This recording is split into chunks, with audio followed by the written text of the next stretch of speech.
first time, Yep. so that you invite me back. Today, I want to talk about testing in general. So, quick overview of the agenda. I'm going to give a little philosophy lesson. That may sound like that doesn't belong here at all, but trust me, it applies. I'll talk a little bit about the different types of testing, and I'll talk about my testing preference as it pertains to the traditional definition of software testing. And I'll give you one tip on how to start small and start testing if you haven't already. And then I'll just open it up for questions. So, I just wanted to give a quick overview about me, but I guess you guys already did that, which is I graduated with mechanical engineering in 2011, and I worked in a software company in Nashville for a couple years. I've now been at Square for a couple years doing software. And in my free time, I try and get as far away from computers as possible, whether it's backpacking or running. So I encourage you all to find some time to get away from those machines. So, philosophy lesson. Epistemology. This is the study of the theory of knowledge. So this is really important because you can't detect what you don't test. You can think about this in an example for medicine as well. You go to your doctor, you say, hey, something's wrong, they check your blood pressure, you're fine, but if you have an iron deficiency, that's obviously not going to catch it. So the same kind of principles apply as they do to your body to your app. If you want your app to be healthy, there are a lot of different aspects to that you need to test for. So you might say from a very, very high level, I want my app to be intuitive, reliable, fast, popular, trusted. You can keep going on and on basically about the different ways that you can say you want your app to be healthy. And each one of them requires a different kind of testing. So let me just walk through from a very, very high level what these different types are, and then we'll get to the more traditional definition that we're all thinking of. So I want my app to be intuitive. This is where user testing comes in. I don't know if y'all have ever done this before, but something that you can do is actually invite some of your friends or invite somebody who's not even worked on the project at all to try out a beta version of your app, see if they can perform a function, see if they can find out when the next VandyBand is coming, see how long it takes them. And you can actually film these, you can record the audio too and experience what your user experiences on an everyday basis. Find out what areas are confusing, what areas are easy to understand, and that'll really drive the UI and decisions around how to make your app more intuitive. Reliability. You can test this through doing failover testing.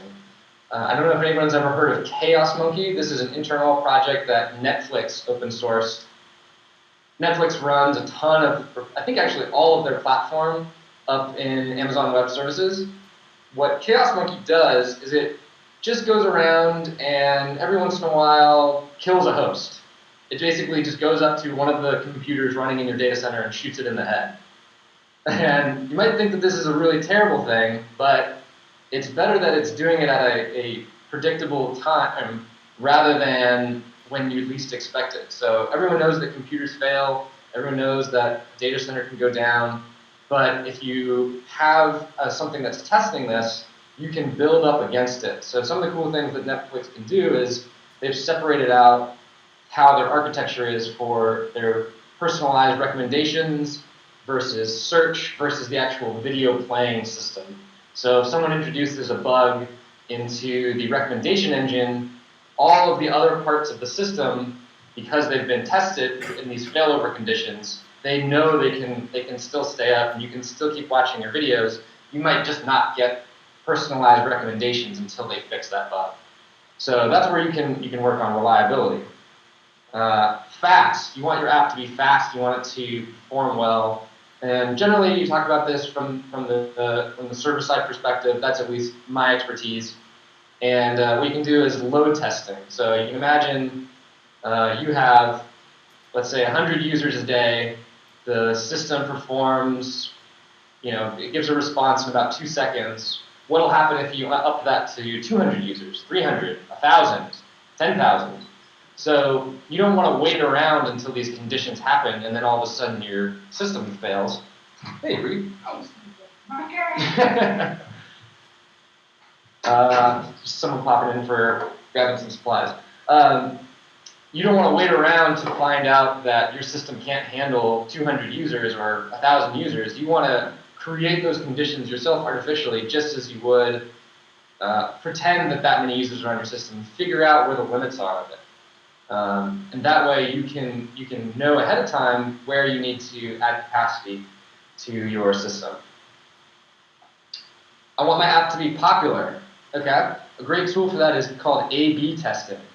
For those who don't know, A/B testing is where you create two variants, and really you can create any number of variants, but you create two variants of your website, and you present 50% of the users that visit your site version A, and you present the other 50% version B. Usually these are very, very small tweaks, but made incrementally over a long period of time. So say, for example, during the Obama campaign, they were one of the first organizations to use this extremely effectively, and they were able to increase donations hundreds of percent over their original website. So you can see here on the left, this is before they optimized it, and over here on the right, the fully optimized version. And they didn't just go from one to the other, but they made very, very incremental changes. So they might do something as small as change the text that's in the button. One variant might say, donate now. The other variant might say, support the campaign. One other variation may say, click here to donate. And your users will essentially be crowd testing that for you. They'll tell you by their actions which one of these variants is going to be the best. So that's a pretty advanced tool where you really need a pretty large scale of users to get statistically significant data, but it is available and it's something that's really, really powerful and fun to play around with. Now to the kind of testing. So now I'm talking about all these other kinds of testing. I'm going to talk about the kind of testing you were probably thinking of this whole time, which is software quality assurance, just testing, as we as engineers call it. So somebody close to the microphone, could you give me a quick summary of how you test right now? And I can tailor it a little bit more. Does anyone do any manual testing before they release the app? Do you get together with some friends and try things out? What are some ways that you test it before you release it? That doesn't necessarily mean automated testing. Log it. What's up? You say it, Jeff. Logging.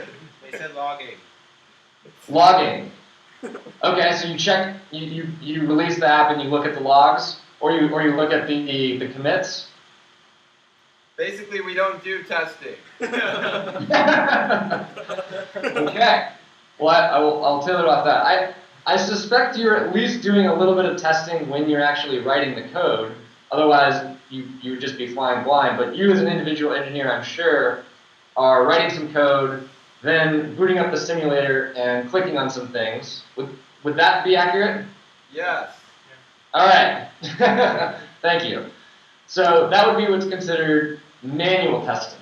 You're manually testing to see if something is in the specifications that you've defined. And as your app becomes larger and more complex, this is going to become basically impossible because you're going to have so many different ways that somebody can go through your app. You're going to have so many different features that the entire team will spend their whole time testing instead of writing new features. Or the flip side of that is that you don't test anything and then you introduce bugs all the time. So neither of which is a really good outcome. So that's where automated testing comes in, where you write code that works your other code to make sure that it's right. So the kind of testing I like is automated acceptance testing. I think you all know what automated means. It just means that the computer runs it. But what about acceptance? So acceptance testing is essentially treating your app like a black box. It's treating it as much like the app that your users use as possible. What that means is that you're operating from a very, very high level from testing. For Android, you can use what's called UI Automator, For iOS, there's the UI automation JavaScript. I think there's lots and lots of other frameworks built on top of these, so definitely do some searching. But acceptance testing is really where and this is my strong opinion, is where you should be doing all your testing. This is in contrast to a couple others that you've heard, but first let me give another way of discussing acceptance testing. So I grabbed a screenshot of your VandyApps app, and let's imagine your whole app is running inside of this screenshot. What you would do is you would test it from the very, very top layer, and your code would essentially say, click on the pin, tap on black, and then make some assertions about what it sees. The only area that you're mocking or stubbing out are the actual API requests that you would make and then responses that you would receive from your server. So this would be the JSON, XML, or whatever it is you have coming back from your server side. So this is basically able to treat your entire app as a black box, with the only assumption being what contracts you have with your server. You can contrast this with what might be called unit testing. Unit testing is testing smaller and smaller pieces of code. And my personal opinion is that this can, while you can feel like you're moving more quickly and you feel like you have thorough test coverage, it comes along with some issues. So I took a complete guess at how you might structure this app. Let's say you have at the very, very high level, you have your map view that's run or that's populated through some data in an app or in a map controller, and that gets data from the JSON deserializer, which passes through the HTTP mediator back to your web server. And if I'm only testing that map controller, if I'm doing my unit tests, everything below is stubbed out and not tested. That means I'm making assumptions about how that code is implemented and how it communicates with my map controller. I'm making assumptions about how those two communicate with each other. So then at the other end, all the code above that is not being tested either.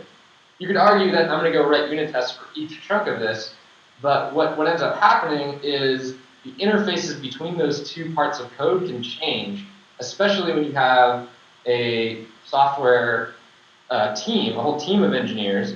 Somebody might be changing some implementation that you're not thinking of, and your unit tests are relying on some assumptions about that data that are no longer correct. So when you move to the acceptance testing model, all of your engineers can be changing all of the code inside of the app without worrying about stepping on each other's toes and breaking things. The only area now where you have to really be sure is the APIs that you have between your app and your server, which I'm sure you're already pretty thorough about, because if you release a broken version of the app, it kind of sucks. So that is where acceptance testing, I think, is superior to unit testing as it's typically considered. And just before I continue, does anybody have any questions so far? I actually do. About acceptance testing or anything? Yeah, if you're writing a ton of server-side code that maybe only does one thing, like in the UI, I guess, at the end, or you're just developing a lot of server-side code before even thinking about implementing a UI, wouldn't you need unit tests at that point? Or is there a way to do acceptance testing when you don't really have a UI?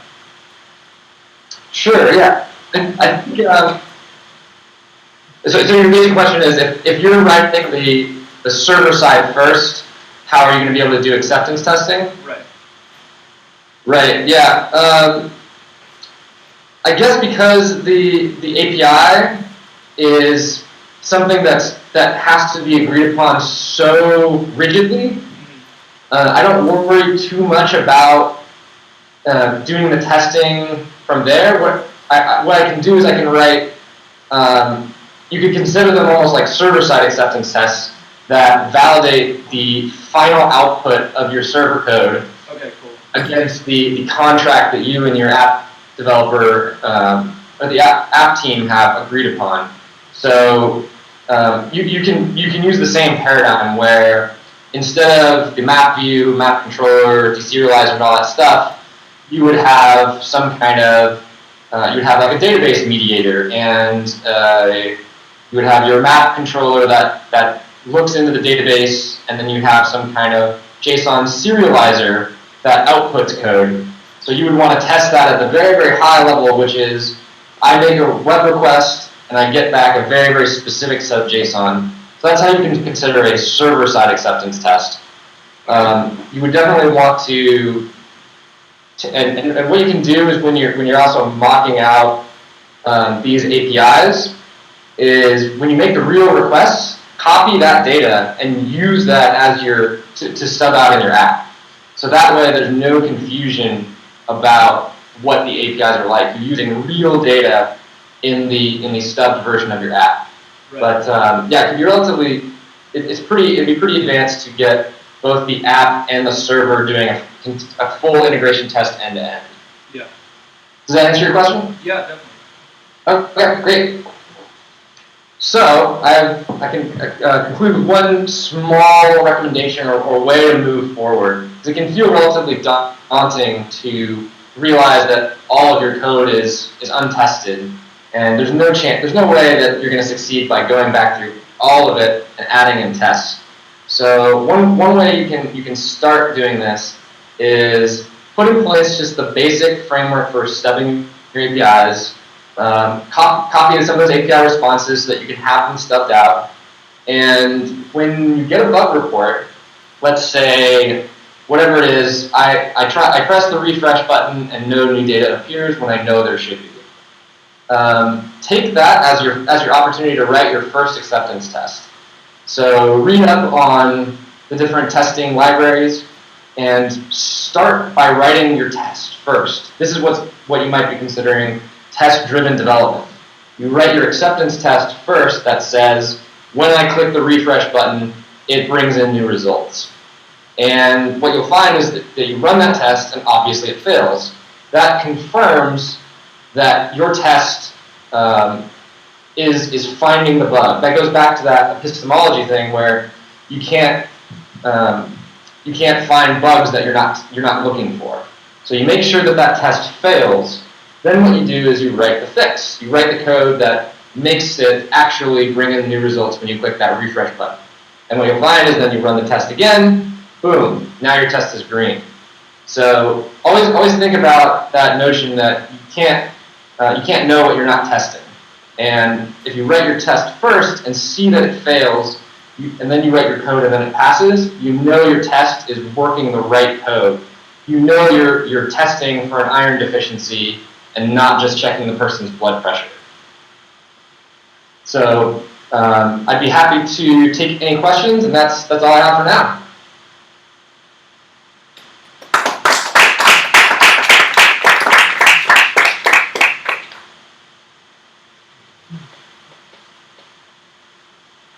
Are you able to hear it?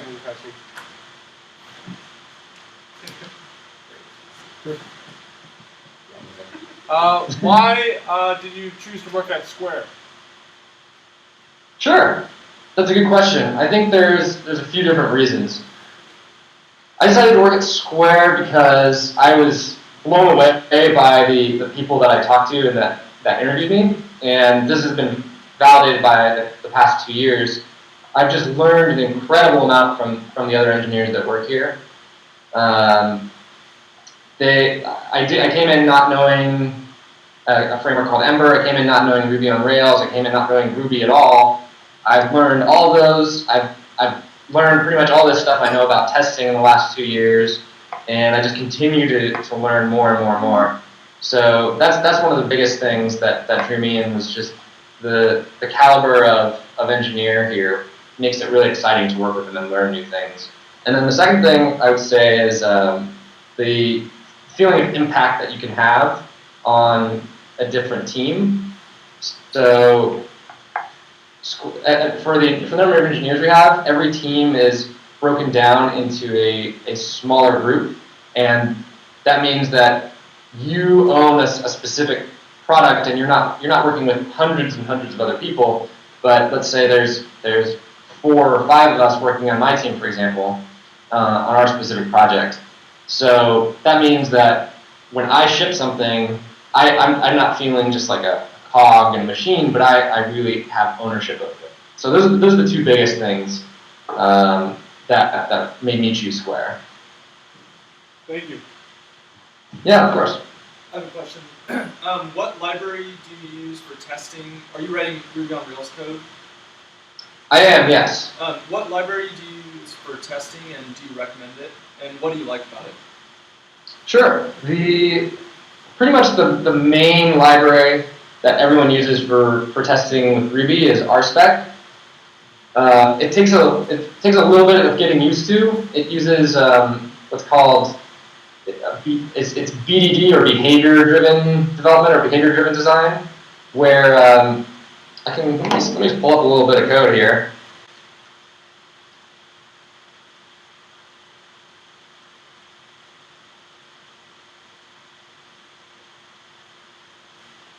So I don't know if y'all can see that, like. Yeah, we can see. Yeah. Yeah, and what's nice about this is it might look really, really weird to you right now, but essentially what it does is you can print out documentation for all the things you're testing for. So I can print out hash should return a blank instance. Hash, let's see, I guess it's not quite written the right way, but yeah, basically you can get a readout of all the different specs that you have covered so far in a slightly more human readable way. And then you can also reduce the amount of boilerplate code you have by basically, let's see, having different contexts. So you can see here, for example, in context with ketchup and then the context without ketchup, we can stub some things out beforehand, and you can almost have this hierarchy to your tests. So that's what I would highly recommend for any Ruby code.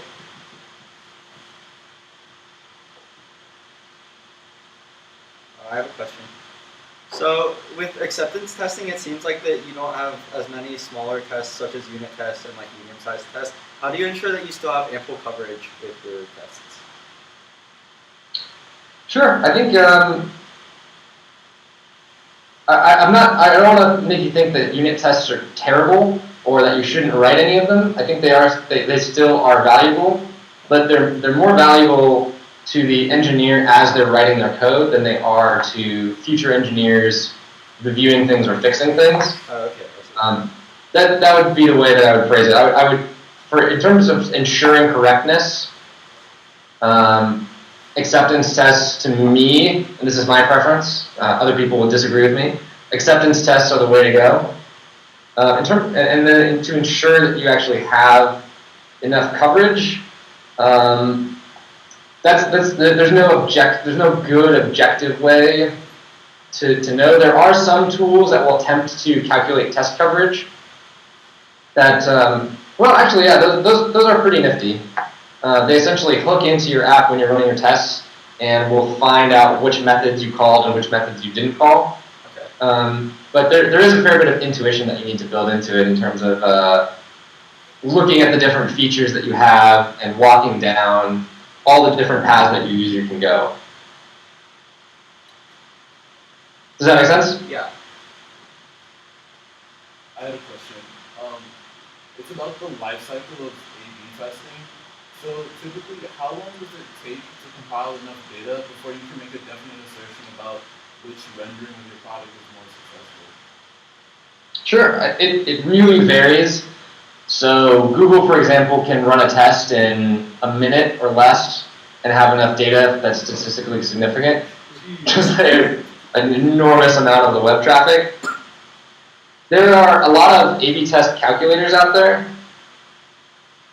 that will give you a number. So the important thing to first figure out is what's your conversion metric? What are you trying to get people to do?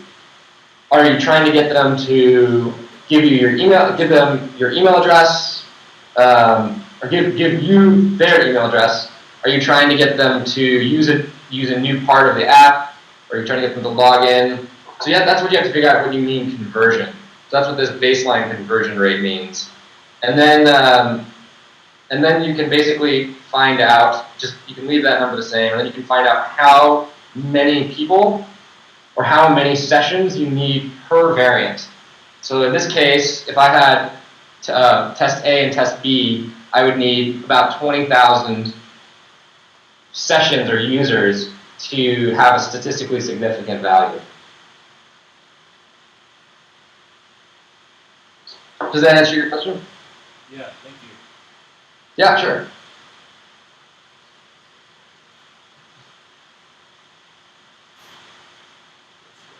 What are your long-term plans? Do you want to remain developing or move to something else? Sure. I actually forgot to mention, but I am an engineering manager. I'm not a software engineer at this point. So that means that my responsibility are for the team as opposed to the actual code itself. And it's been a fun transition, so I hope to continue it and still get a little bit of coding in every once in a while.